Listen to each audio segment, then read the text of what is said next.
Well, we're in Genesis 46 tonight, if you will go there in your Bible, and we are wrapping up our Bible reading for 2019. Now, go ahead and read this week. You're supposed to read Genesis chapter 50 the coming week, but it seemed good to get a little advance work done on that since we're going to try to finish our text talk for 2019 tonight. I appreciate, David, the fact that so many of our people have stayed with the reading all the way through. I spoke to a sister just a few days ago who said, I've never really been interested in doing the reading until this year, and she said it's really been a blessing to me. And if you've stayed with it the whole year, it's been a blessing to you, and you don't regret it when you come to the end. So that inspires me to want to say, if you haven't been doing it, next Sunday we're going to talk about our new read. Very excited about that. And so why not jump on board and go ahead and begin maybe for the first time doing the Bible reading. And I bet when you get to the end of the year, you're going to find that it was really, really a blessing to you. We need to look back a little bit, or Genesis 46 won't make sense. We're in a sense kind of wrapping up Joseph's story, I think, and returning to consideration of the bigger family. Starting with Genesis 39, everything's really been focused on Joseph, right? I mean, we've had some interludes in that, but by and large, we've been telling of his rise to power in Egypt and how he uses that position to preserve the family from the terrible famine. Food is in Egypt. His brothers come down there. He tests them for a while. We talked about that in our last read. And finally, in Genesis 45, this is where we left off, he reveals himself to his brothers. And as the chapter closes, they're making plans for their move down to Egypt. And it's important, maybe we should talk a little bit about why they're going to do that. Why is he packing up the family from Canaan and moving them down into Egypt? Well, this just runs through the remainder of the story. The idea is God is going to build a nation. And I commented a few weeks ago on the Wednesday night invite, David, that this is the strangest nation building of all time. Typically, you have a people who are in a land, and the people bind themselves together and form a nation. But here, this is a nation formed in a foreign land. God is going to build that nation of Israel down in the land of Egypt, even though they don't have their land yet. Well, and that was necessary because the famine is still going on. And so it was required to get the family down to Egypt for their survival, so that they would literally have food to eat. And so when we exit 45 and get into 46, that's what's taking place. Now, there are three segments that I want you to see in chapter 46. The first one is in verses 1 through 7, where God meets with Jacob. And I think that's an important meeting. We'll talk about that in a second. And then picking up in verse 8 and taking up the bulk of the chapter, we're given a list of all the family that goes down there. We'll say a little bit about that. And then finally in verse 28, what should have been a very emotional reunion between Jacob and his long-lost son Joseph. And that will wrap up 46 for us. Let's begin with this first segment. As Jacob is preparing to make this journey down to Egypt, God appears to him. And while we do not know what Jacob's thoughts were, I think when we look at what God says to him, we get an idea of why they have this meeting. So, for example, in verse number 3, are you there? This is 46, verse 3. God says to Jacob, he calls him by name in verse 2. Jacob says, Here am I. And then God says, I am God, the God of your father. Listen to this. Do not be afraid to go down to Egypt. Now, why might Jacob have been afraid to go down to Egypt? Well, because on other occasions they've been warned about going to Egypt. Well, his granddad tried that, and it didn't work out so well for him in Egypt. And beyond that, they're in the promised land. This is the land that the family is supposed to be in, and all of a sudden they're packing up and moving.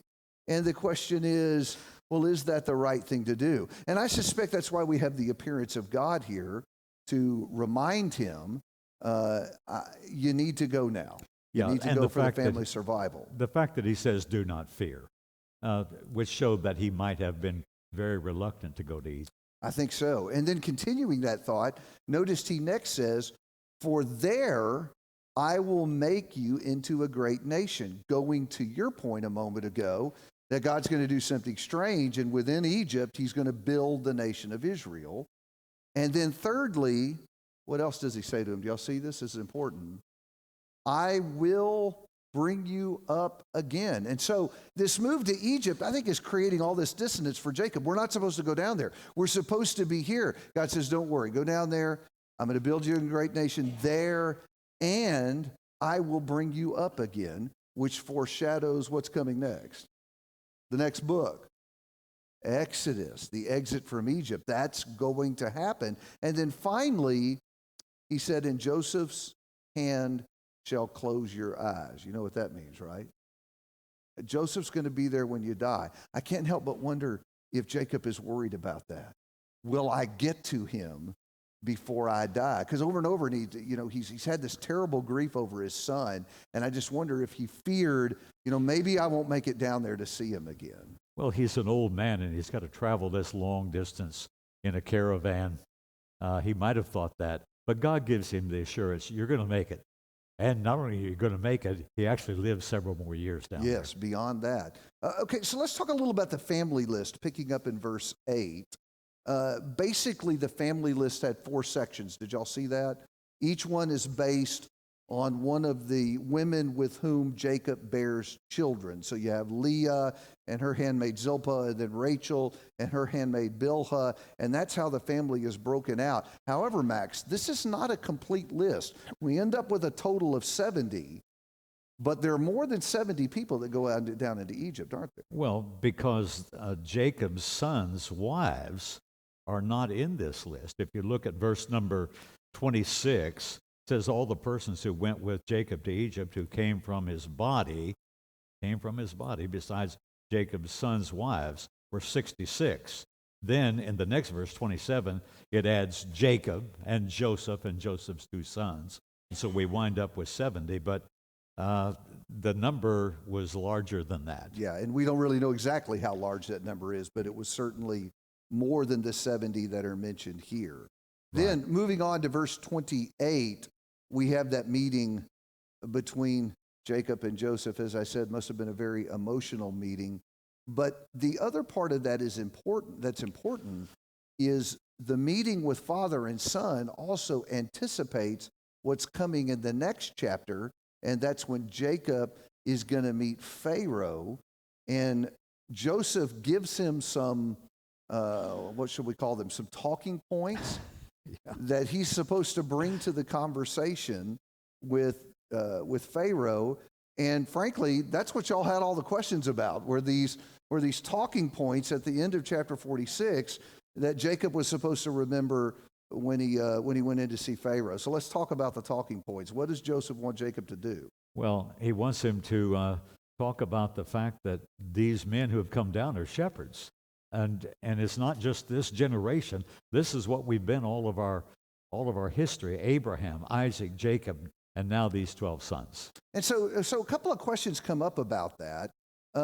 First of all, the point is made at the end of 34, right at the end of the chapter, that Egyptians don't like shepherds. And so Max and I have decided y'all think we're inspired. Because you said, why don't the Egyptians like shepherds? And the answer to that question is, we don't know either. And you know why we don't know? Because it's not in the text. Y'all notice that's the last thing in in chapter 46, and then he goes on 47. So yeah, we're wondering about that too. We can speculate a little. I think that's what they want us to do. Well, David, in my studies this week on this, I found at least 6 different explanations as to why the Egyptians looked at these as shepherds as an abomination. And you got a favorite? Yeah, it's the John Wayne answer that, I heard John Wayne in one of the cowboy movies say, hey, if we let these sheep herders come in here, the sheep are going to eat up all the grass and ruin it for the cattle. And it is true, I guess, when the sheep graze, they pull the grass up by the roots, and it doesn't grow back well. And that's hard for the cows then to get their food. But there's all kinds of explanation. None of the explanations are satisfactory. Because in the end, we don't know. We don't know. But let's do make this comment. Those kind of hatred from one group of people toward another, not an unusual thing, right? And you don't really have to have a good reason for one group to have animosity toward another. I was reading one source that said, well, the city-dwelling people like the Egyptians didn't like the nomads who wandered around. They saw the nomads as being inferior to them. Could you see that? So maybe it isn't important because it just isn't an uncommon thing for one group of people without good reason to dislike another. The better question is, if the Egyptians didn't like shepherds, why would you play that up? Because that's what Joseph says. Would you see Pharaoh, tell Pharaoh we're shepherds. Yeah, he's going to ask you, what is your occupation? And here's what you should say. But this is important to the Bible story, because these shepherds are going to be put in a land apart from the rest of the Egyptians.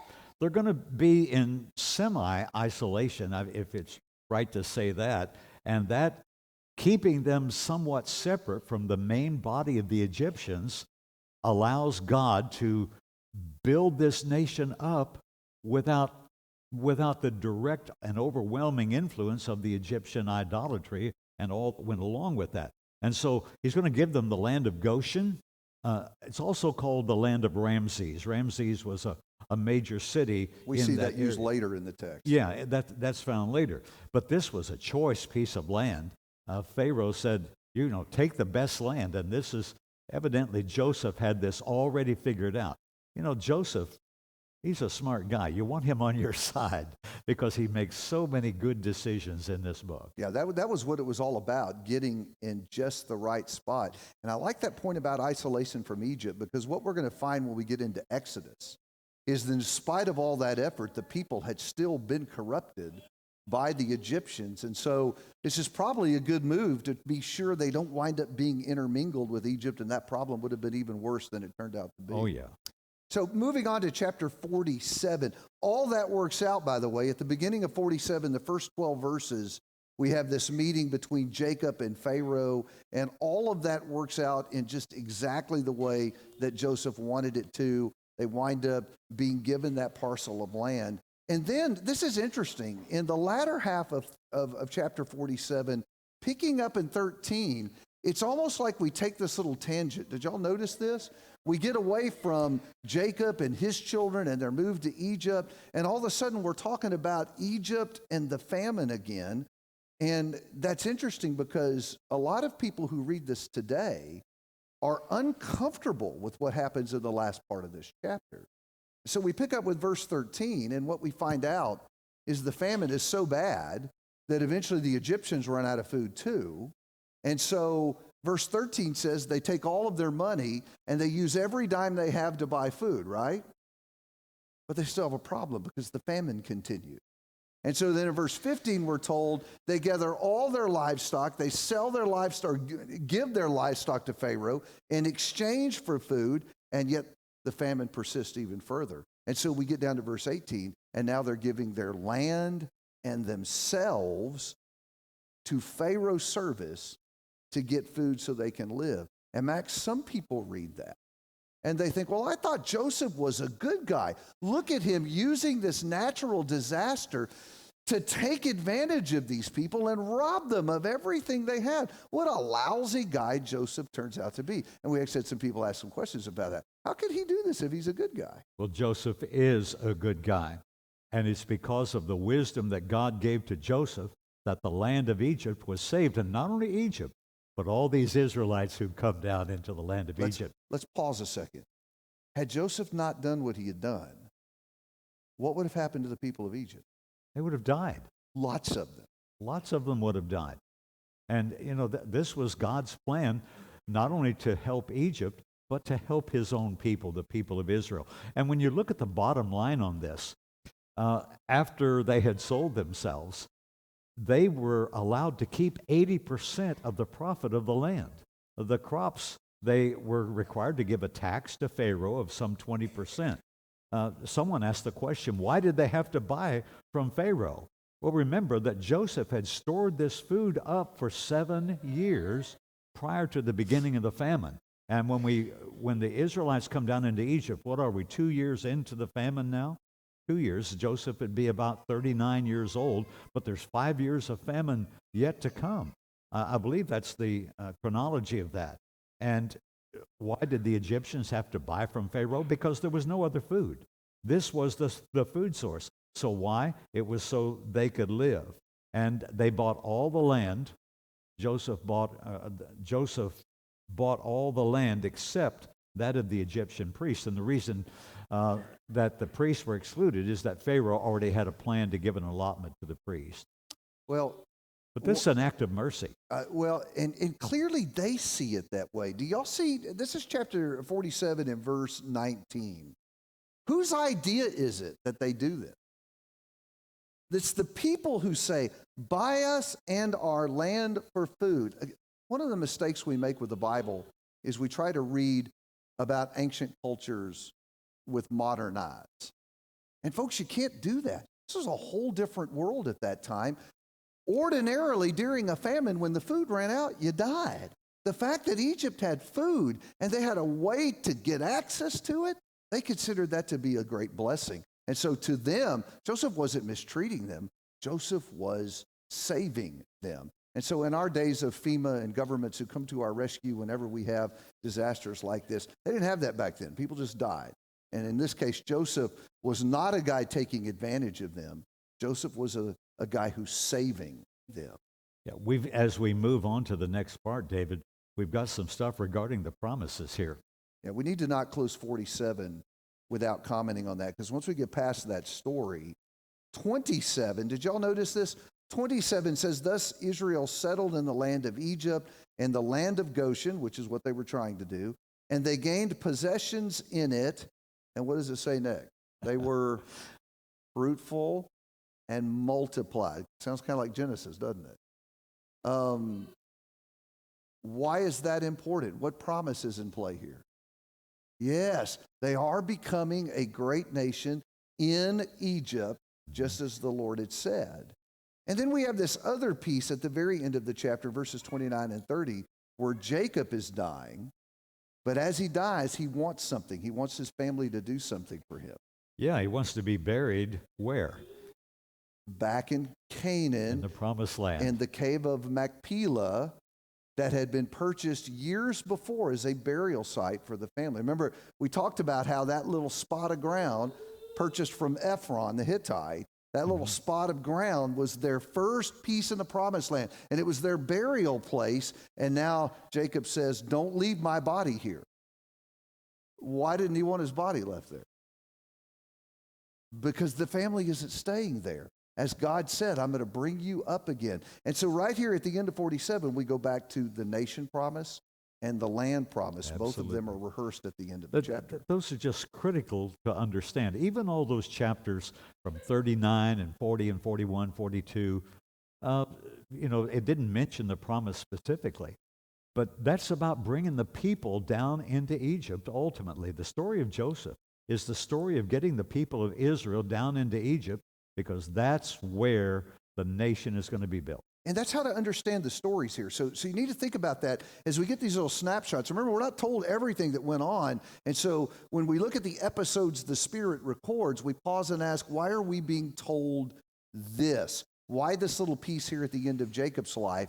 And it's because it pertains to the promises. And so look for that as you go through and analyze each of these pieces we're given at the end. I think the promises are running through all of this stuff, which brings us to chapter 48. Actually, you could sort of connect 48 and 49. They're both about fathers and sons, aren't they? Mm-hmm. Okay? And so in 48, we already have the preamble with Jacob telling us, my life is getting ready to come to an end.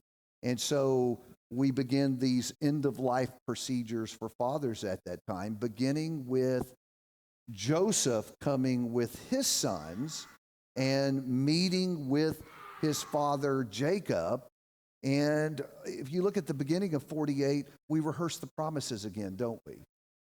In verse 3, I will make you fruitful and multiply you, and you will become a company of peoples, he said, and I will give you this land But after reviewing the promises, he does something strange with Joseph's two sons, Ephraim and Manasseh. What does he do? Yeah, well, he's going to bless the two boys, and he's going to make these two boys to be actually full-fledged tribes. He adopts them as his own kids. He adopts them as his own. And, of course, when Joseph sets the two boys in front... Whoa, don't get to that yet. You're jumping ahead. What's the significance of Ephraim and Manasseh, though, becoming tribes? Because now when we settle the land, we ever notice we don't have a tribe of Joseph? Why is that? Because his two sons, in essence, he gets a double inheritance in his sons, doesn't he? He does. And Manasseh receives a huge landmass. In fact, Manasseh receives 2 parcels of land. They receive more than anyone else. Ephraim also receives a large landmass in the promised land. But Ephraim is the one that's going to be blessed the greater. And even though he's what? The younger. The younger. Yeah, have we seen that before in Genesis? Yes. The interesting thing here is we're told what Jacob does. He adopts Joseph's 2 oldest sons as his own. The interesting thing is, did y'all notice we're not told why he does that? That's intriguing to me. We know that he does it, but there's no explanation given of it. And so, again, we're left to speculate. Is this another act of favoritism? Is he honoring Joseph because Joseph, through his works, has saved the family? We're just left to wonder about why he would choose to take this act. And whose mama was Joseph?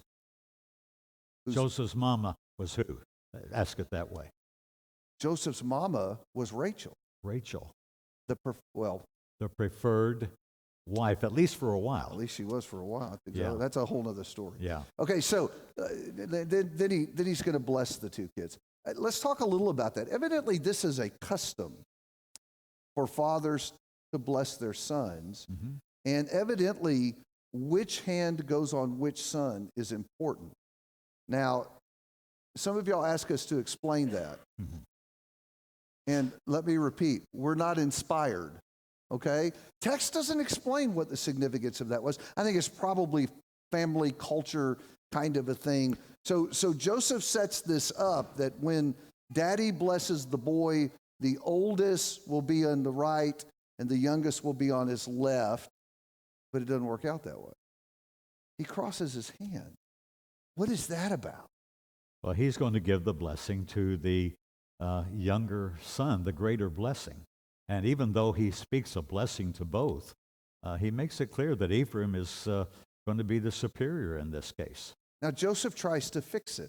Yeah, he tries to reverse his hands. And Dad won't have anything to do with that, will he? I know what I'm doing. I know what I'm doing.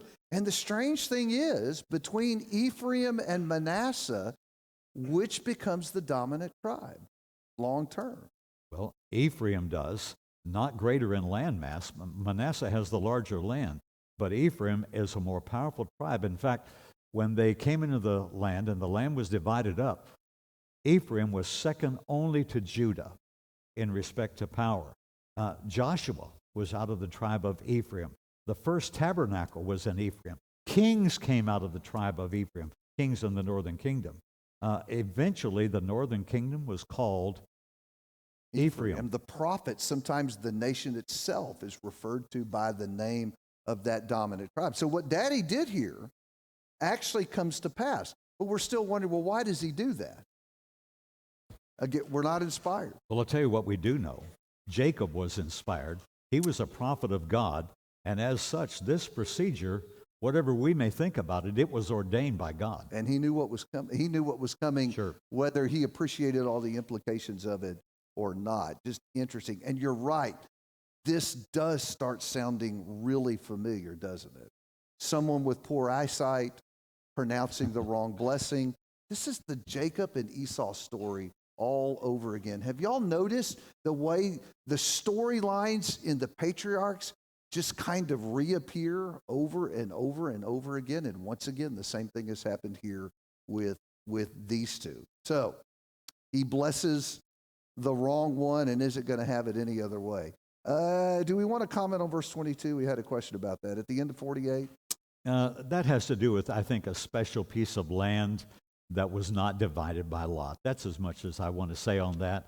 That it was given to Joseph, to his sons. But the rest of the land of Canaan was divided by lot, but this was not. Yeah, you just need to understand that scholars wrestle mightily with what's being talked about here. And the truth is, we may not have any background on the incident that's talked about here. All right, let's press on to 49, because that's the second father-son. Oh, you got something at 48? Well, we had that angel. Oh, we did. I missed that one. Let's back up and grab that question. Yeah. Verse 16. I'm sorry. Back up to verse 16, because we had a question about the role of the angel who has redeemed me from all evil. Well, this is very similar. The language is very similar to Exodus chapter 3. In Exodus chapter 3, the angel of the Lord spoke from the bush to Moses. But then he says, I am God. This angel of the Lord, in my understanding, David, is a special representative of God. And he speaks in the first person as though he was God. And when you look at the text here, read verse 15. Jacob says, God, before whom my fathers Abraham and Isaac walked, the God who has fed me all my life long to this day, the angel who has redeemed me from all evil. He uses angel and God interchangeably here. I think this is what is known in Scripture as the angel of his presence, a special representative of God who speaks as though he was God. But it's one sent from heaven in order to, in this case, providentially care for Jacob and his family. Yep. David, the clock in back is running too fast. I need you to do something about slowing that down. We got to move, because we've got some ground to cover if we're going to finish this. 49 is when Jacob meets with all of his sons. And evidently, again, this is part of that custom.